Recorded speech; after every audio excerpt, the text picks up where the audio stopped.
परिवारों का इस चीज़ को या अपने लोगों को समझाने का कोई दायित्व नहीं है। मतलब हम बड़ा अफसोस होता है ये जब देखते हैं कोई जब घटना हो जाती है तो परिवार के लोग सामने आके कहते हैं हाँ साहब ये शराब पीने गया था, इसके साथ गया था। अरे जब वो शराब पीने गया तब क्या उनका फ़र्ज़ नहीं बनता एज एनलाइटेंड सिटीजन हम अपने ऐसे लोग, पुलिस के लोग जो हैं, चाहे वो अफसर हैं, चाहे वो जवान है, जिसकी भी ज़रा सी भी संलिप्तता पाई जाती है उसके खिलाफ हम डिसमिसल की कार्रवाई करते हैं। जहाँ मुझे जो लगा कि भाई इसमें समाज का भी योगदान होना चाहिए, परिवारों का योगदान खास तौर से वो मैंने हस्तक्षेप किया।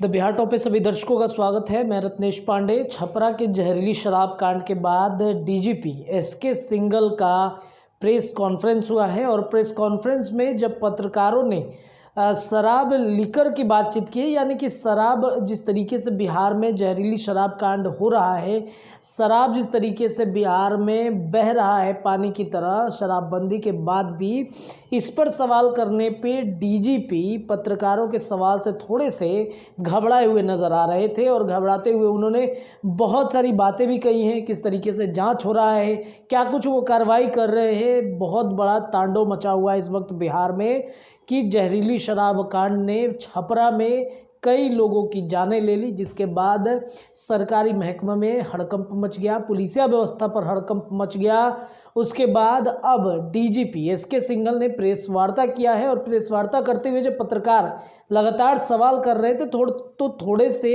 शराब कांड पर वो घबराए हुए नजर आ रहे थे। पूरा सुनाते हैं हम आपको क्या कुछ कह रहे हैं जब शराब कांड पर उनसे सवाल किया गया है। तो ने आपको डेटा दिया ना पूरा लिकर का जो हमारा प्रोहिबिशन का जो एक्ट है उसको एनफोर्स करने के लिए मैंने पूरा आपको डेटा दिया, उसमें कोई कमी नहीं है।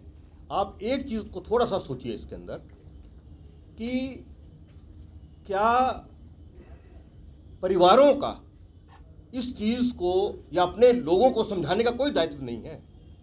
मतलब हम बड़ा अफसोस होता है ये जब देखते हैं कोई जब घटना हो जाती है तो परिवार के लोग सामने आके कहते हैं हाँ साहब ये शराब पीने गया था, ये इसके साथ गया था। अरे जब वो शराब पीने गया तब क्या उनका फ़र्ज़ नहीं बनता एज एनलाइटेंड सिटीजन्स। मैं ये नहीं कह रहा कि हमारी जिम्मेदारी या पुलिस की जिम्मेदारी या एक्साइज डिपार्टमेंट की जिम्मेदारी खत्म हो गई, नहीं, क्योंकि हमारा जो प्रदेश है उसकी आबादी बहुत ज़्यादा है, उसकी पॉपुलेशन के हिसाब से ये जो भी हम कोई काम करेंगे, चाहे क्राइम का काम उन्मूलन का हो, चाहे लिकर पॉलिसी का एनफोर्समेंट हो, चाहे इलीगल सैंड माइनिंग का हो, चाहे इलीगल लैंड का हो, इसका जो दायरा है वो बहुत विशालकाय हो जाता है। तो इसमें जो है पुलिस के साथ साथ और लोगों को भी आगे आना होगा। जैसे मैंने उदाहरण दिया, मुझे पूरा भरोसा है तब कोई फिर जो है कमी नहीं रहेगी, दिक्कत नहीं रहेगी। लेकिन हाँ, इंटरनल जो मैकेनिज़्म है पुलिस का या हमारा इंटरनल जो विजिलेंस है वो बहुत इम्पोर्टेंट रोल हमारे लिए जो है वो है।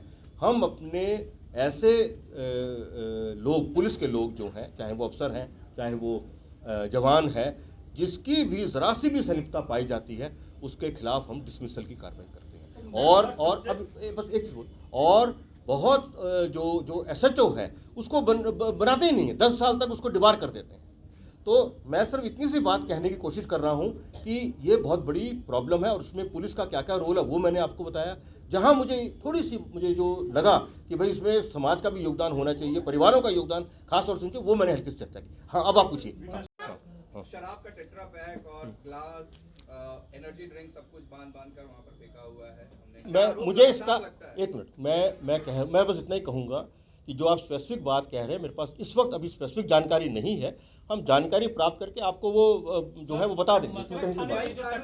तो आपने सुना डीजीपी को, उन्होंने कहा कि हमारी जांच चल रही है, जो भी जांच होगा वो हम आपको लगातार बताते रहेंगे। फिलहाल के लिए इतना ही। आप देखते रहिए द बिहार टॉप। बहुत बहुत शुक्रिया।